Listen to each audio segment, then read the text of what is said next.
जय श्री राम।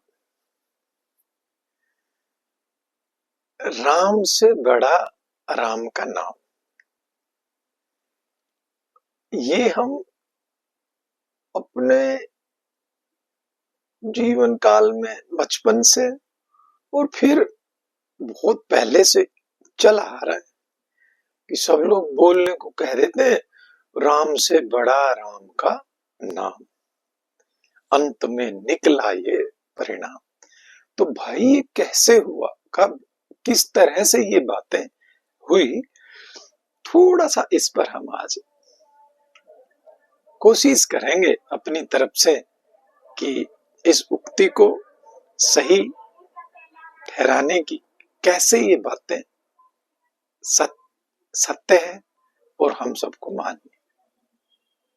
तो देखिए, भगवान ने हर जगह अपने भक्तों को बड़ा दे रखा है, मान सम्मान दे रखा है।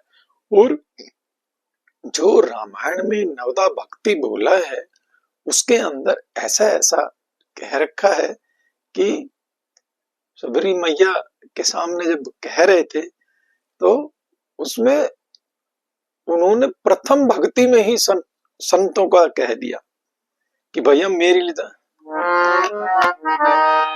अरे प्रथम भगति संतन करे संगा, दूसरा से कथा प्रसंगा। तो पहली ही उन्होंने बता दिया कि भाई पहली भक्ति ही संतों का संग है। तो अब हम अपने जीवन पर प्रकाश डाल करके देखें कि क्या हमने ऐसा कभी सोचा कि संतों का संग मिले है? हम ऊटपटांग बातों में तो पड़े रहते हैं, और आजकल संत अच्छे नहीं मिलते, कहाँ संत रह गए है? ये मतलब हमारा ध्यान जो परमात्मा कह रहे हैं उस बात पर नहीं जाएगा, हमारा ध्यान एकदम अपोजिट हो जाएगा कि हमने तो खूब संतों का संग करें लेकिन संत भैया मिलते ही कहा। अरे भैया आप इन सब बातों को छोड़ दीजिए। संत सिर्फ वेश का नाम ही संत नहीं है, आपके पास इतने अच्छे जो लोग रहते हैं वो परमात्मा तो कहते हैं कि भाई ये जो पूरी सृष्टि है ये मेरे द्वारा बनाई हुई भी नहीं, ये मैं ही हूं। ये पूरी जो सृष्टि है इसमें कौन है? मेरे अलावा कुछ भी नहीं। अब इतनी बड़ी बात कह दी तो जो आपको अपना दुश्मन दिखाई दे रहा है, पड़ोस वाला या कोई, किसी को देखो ना इलेक्शन में खड़ा हो जाता है तो सामने आमने, तो फिर वो जीवन भर उससे तो भाई बात ही नहीं करते कि भैया ये तो हमारे अपोजिशन वाले हैं। तो फिर ऐसे अपोजिशन आप करते रहेंगे। ये बात जो अभी अभी बोली गई इधर से कि ये सृष्टि परमात्मा ने नहीं बनाई, परमात्मा ही बन गए सृष्टि में, यानी कि सब कुछ, पशु पक्षी पेड़ पहाड़ है, आदमी औरत, जो भी कुछ चराचर जीव जगत में आपको दिखाई देता है वो सब का सब क्या है? वो सब का सब परमपिता परमात्मा ही है। जब सब कुछ परमपिता परमात्मा है तो आप इनसे दुश्मनी कर रहे हैं, वो काहे को नहीं लगते आपको परमात्मा? नहीं लगे, लग नहीं सकते। कारण कि भैया हमने, वो कहते ना, दिल का हुजरा साफ कर जाना के आने के लिए। अरे ये जो दिल का हुजरा जो साफ करने के लिए बताया गया है ये ऐसे नहीं होता। ये जो हम पंच चोरों की एक सेना लेकर के बैठे हैं, काम क्रोध लोभ मोह अहंकार आदि जो हमारे अंदर अवगुण भरे पड़े हैं, राग द्वेष, दुनिया भर का हमने जो कूड़ा कचाड़ा इकट्ठा कर रखा है, जब तक ये साफ नहीं होगा तब तक वो जो सामने बैठे हुए लोग है ना, वो कभी भी हमें अपना ये दृष्टिकोण नहीं बोलेगा कि परमात्मा। तो ये परमात्मा है, ये दृष्टिकोण हमारा कब बनेगा? जिस समय हम अपने ऊपर काम शुरू करना शुरू कर देंगे। देखिए, जिस समय सूत जी महाराज 88,000 ऋषियों बैठ करके श्रीमद् भागवत सुना रहे, तो 1000 वर्ष का सत्संग, इतना लंबा लंबा सत्संग, भैया वो तो सारे ऋषि मुनि ही थे, उनको उनको क्या आवश्यकता थी कि भैया फिर अलग से सत्संग करें? वो तो सारे ही लोग बैठ करके और उन्होंने ये एक निर्णय निकाला कि भाई जो भी समय निकलता है ना, उसमें हम बैठ करके सत्संग करेंगे और इसमें हमें श्री सूत जी महाराज सुनाया करेंगे कुछ। अब देखिए, क्योंकि कहीं भी आप, चाहे आप साधु बन जाए, कपड़े बदल लिए, कहीं चले जाएं, लेकिन जो अंदर की जो बीमारी होती है ना, ये जो राग द्वेष जो रहते हैं, है ना, ये तो बहुत लास्ट तक कहते नहीं छोड़। अरे कंचन तजना सहज है, सहज त्रिया काने, मान बढ़ाई ऋषा तो मुश्किल तजनी ये। तो भैया, मान बढ़ाई ईर्ष्या, ये बहुत मुश्किल तजनी होती।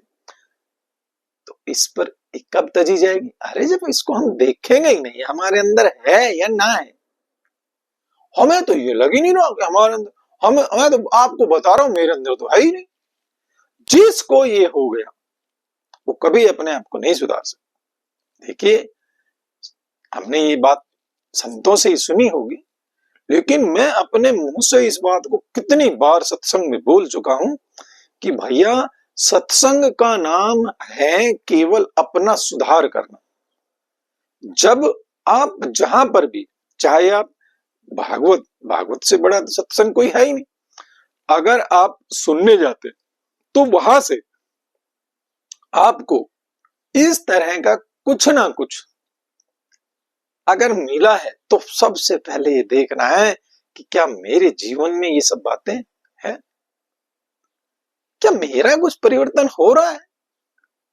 और इतने लंबे समय तक आप हर दिन सत्संग सुन रहे हैं और जीवन में कोई परिवर्तन नहीं। तो जब जीवन नहीं बदला, फिर क्या उम्मीद लगा रहे हैं? सत्संग का मतलब है जीवन बदलना चाहिए। अब जीवन बदलने में कोई यही नहीं है कि सब कुछ छोड़ छाड़ के और आ बैठो हमारी तरह जंगलों में। नहीं, सब लोग तो ऐसा नहीं कर पाएंगे। तो ये जरूरी नहीं है कि सब कुछ छोड़ छाड़ के जंगलों की तरफ चल पड़े, लेकिन वहां पर आपको अपना पड़ोसी अपना सा लगने लग जाए। अरे मेरे ठाकुर जी हैं सब में, है? देखो ना किस तरह से नामदेव जी ने कुत्ते में देख लिया। तो भैया, हमारा ये दृष्टिकोण तब बनेगा जब अंदर से ये हमारा हुजरा साफ होगा। अब दिल का हुजरा साफ करने के लिए कोई बाहर से नहीं आए, कोई नहीं बताएगा आपको कि भाई कैसे दिल का हुजरा साफ। सबको खुद पे खुद साफ करना है। मैंने अपना साफ किया, जब कोई भी बात बाहर वाला बोला, उस बात को लगा कि हाँ ये चीज और होनी चाहिए, अच्छी बात है, हम क्या करते हैं, अरे तो हम जानते हैं, ये क्या बताएंगे, इतना तो हमें भी पता। जब इस तरह की कतरनी लेकर के हम बैठे रहते हैं, तो हम सत्संग नहीं सुन रहे होते, अगले की बात को सुन नहीं रहे होते। ये एक बहुत बड़ी बात है कि जब भी आप किसी को सुने, तो फिर उस समय पर आप उसकी बात का कतरनी से आप काटना जो शुरू करते हैं ना, आप जो उसकी बात को गलत सही ठहराने की जो कोशिश करते हैं, तो फिर आपने वहां कुछ नहीं समझा। इसका मतलब है कि आप वहां प्रेजेंट केवल और केवल फिजिकली रूप में थे, लेकिन जैसे हमें वहां प्रेजेंस होना चाहिए था वैसे हम नहीं थे। वो जब आप तन मन से वहां प्रेजेंट रहते हैं, है? तब जाकर के ही किसी की बात समझ में आती। कोई साधु कोई गुरु छोटा बड़ा नहीं होता, सब उत्तम बातें बताते हैं। तो असर किनका पड़ेगा? जिनके जीवन में वो बातें खुद हैं, वो असर डाल जाएंगी औरों पर। हम सत्संग सुनते रहे सुनते रहे सुनते रहे, अब पता नहीं कौन सी बात हमें ऐसी लगी कि जिससे ये लगा कि यार ये संसार तो सारा ऐसे ही है। अब देखो, जानते हो आप भी, संसार झूठा नहीं है, कोई किसी का नहीं है भाई, यहाँ तो सब झूठे हैं। है? अब देखो, किसी के घर पे कोई थोड़ा सा ऊंचा नीचा कार्य हो जाए तो बस 1 मिनट में फिर वो प्रवचन करने लग जाते हैं, खूब बड़ी बड़ी साधुता की बातें बनाने लग जाएंगे, लेकिन अमल नहीं। जब तक आप अमल नहीं करोगे किसी बात का, तब तक जीवन में ऐसे ही चलता रहेगा। और पुनरपि जननम पुनरपि मरणम पुनरपि जननी जठरे शयनम, बार बार आओगे जाओगे आओगे जाओगे आओगे जाओगे, खूब दुख उठाना पड़ेगा। तो ऐसा अगर इन सब चीजों से बचना है तो आपको भी उस प्रभु के नाम की शरण लेनी, राम के नाम की शरण को हमें लेना चाहिए। देखिए किस तरह से हर जगह पर प्रभु ने संतों को अपने से बड़ा दिखाया। पहली भक्ति में ऐसा कह दिया कि प्रथम भक्ति संतन कर संग, और फिर आगे बता रहे थे कि मोह से अधिक संत कर लेखा, मोह से अधिक संत कर लेखा, कि भैया मेरे से ज्यादा तो तुम्हें संत को ही मानना पड़ेगा। तो यहां एक तरह से ये उद्घोष था कि संत मुझसे बड़े। भगवान ने खुद कह दिया कि संत मुझसे बड़े हैं। तो संतों ने कहा कि प्रभु ठीक है, आप कहते हैं कि संत आपसे बड़े हैं, लेकिन हम कहते हैं कि भैया दुनिया में तो भगवान सबसे बड़ा, और भगवान कहते हैं कि संत सब उनसे भी बड़े हैं। तो यदि हम आपसे बड़े हैं तो हम भी ये कहते हैं कि आपसे भी बड़ा आपका नाम है, आपके भक्तों से भी बड़ा आपका नाम है। तो फिर उन्होंने उल्टा भगवान के पाले में ही गेंद डाल दी, क्योंकि परमात्मा का नाम ही इस दुनिया में सबसे बड़ा है। तो इस बात में हमें ये भी सीख मिलती है कि आपको जब कोई बहुत ज्यादा सम्मान दे रहे हो तो ध्यान रखना चाहिए, सम्मान लेने का नहीं होता, सम्मान तो देने का होता है। छीनने वाले तो एक तरह से राक्षस, जो सम्मान को छीनते हैं वो तो समझो एक तरह से राक्षस वाला कार्य कर रहे हैं। भैया सम्मान तो हमें देना है दूसरों, सम्मान को छीनना नहीं। तो सम्मान प्रभु ने हमें दिया और हमने उल्टा कह दिया कि प्रभु हमसे भी बड़ा आपका नाम है। तो जब ये हुआ कि राम से बड़ा राम का नाम, तो प्रभु को बड़ा हम सब ने ही बनाया, और हम में से संतों को या अपने भक्तों को, है ना भाई, भक्त के वश में है भगवान, तो भक्त के वश में है तो भक्त भी उस बड़ा ही हुआ, तो संत भी भक्त ही होते हैं प्रभु परमात्मा के। तो यदि वो कह रहे हैं कि भाई मेरे से अधिक संतों की जो इज्जत करेगा, जो मान सम्मान देगा, मुझे वो अच्छा लगे।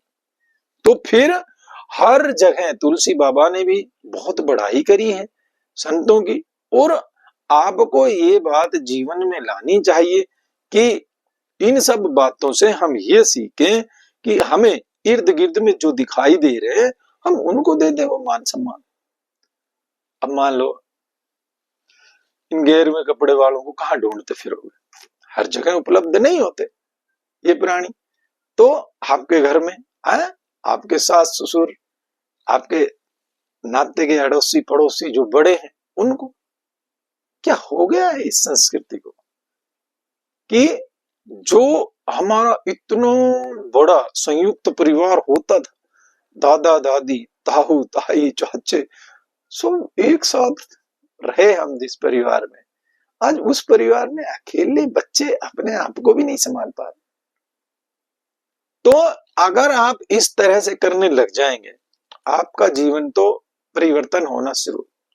तो जीवन में आमूल चूल परिवर्तन लाने के लिए ये सब चीजें जरूरी है कि जो बातें यहाँ इतनी बताई गई है कोई उसमें से किसी चीज पर तो हम थोड़ा सा अमल कर। होता यही है, सुन सबके लेते हैं, अमल नहीं करना किसी भी बात का, यही सबसे बड़ी गड़बड़। अरे तुलसी बाबा शुरुआत में दिखा करके चल रहे हैं कि अब मई भरोसे हनुमंता, बिन हरि कृपा मिले नहीं संता, बिन हरि कृपा मिले नहीं संता। बिना हरि की कृपा के संत मिलते नहीं।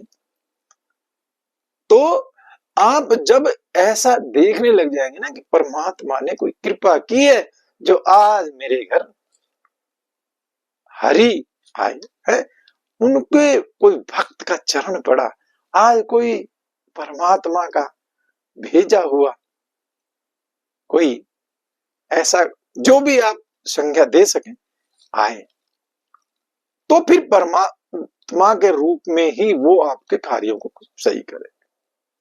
अब भैया सभी तो साधु संत कोई बहुत ज्यादा सिद्ध कैटेगरी में नहीं आते हैं, तो जो बेचारे अभी साधक हैं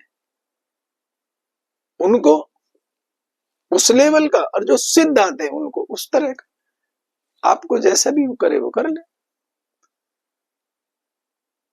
लेकिन जरूरी है कि देखो जो भी साधक है वो भी जीवन में उस अंतिम सत्य की ओर जो इशारे हो रहे हैं उनको तो वो पकड़ ही चुके हैं, जान ही चुके हैं। अभी जीवन में नहीं आ सका, या आप कहिए कि अभी अप्रोक्षानुभूति नहीं हो पाई, वो एक अलग बात होगी। लेकिन उन सब बातों को जान करके, और जैसे फसल जमती है इस तरीके से उसने जीवन में जमाया तो है। अगर ऐसा वो नहीं करता तो काहे घर छोड़ा। और सच में जो लोग ऐसा नहीं कर रहे वो फिर उनको घर छोड़ना भी उनका बेकार है, घर नहीं छोड़ना चाहिए। यदि हम परमात्मा के लिए, यदि हम आत्मा का अनुसंधान नहीं करने निकले हैं और किसी कार्य में यदि फंस जा रहे हैं तो वो भी गलत है। हाँ ये भी है कि भैया ऐसा भी नहीं है कि आपके करने से ये काम हो जाएगा, अब तो जिद करके बैठ नहीं मैं तो अब को छोड़ रहा हूं भाई ये हो गया। हमारा दृढ़ निश्चय तो रहे, लेकिन अरे तुमसे मोहब्बत भी तो काफी है प्रभु, इस मार्ग पर हम चल पड़े हैं, तुमसे मोहब्बत करते हैं, अब तुम्हारी मर्जी। तो भैया जब तक वो नहीं चाहेंगे, वो इस बात को पकड़ने का करने से तो महात्मा बुद्ध से भी नहीं हुआ। जब सब कुछ छोड़ दिया, बताते हैं निरंजना नदी तक क्रॉस नहीं हो रही जिसमें थोड़ा थोड़ा पानी, तो जब अपने आप को छोड़ दिया उसी रात को वो घटना घटित हुई और उनको आत्म तत्व की प्राप्ति हुई एक तरह से। तो ये सब बातें हमें भी सोचनी है, क्योंकि यहाँ पर भी परमात्मा की कृपा बहुत जरूरी है।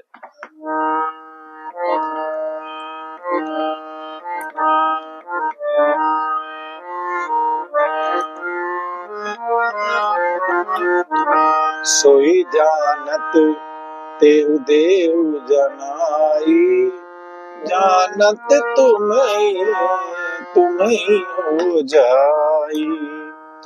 सोई जानत सोई देव जनाई, जानत तुम्हें हो जाई।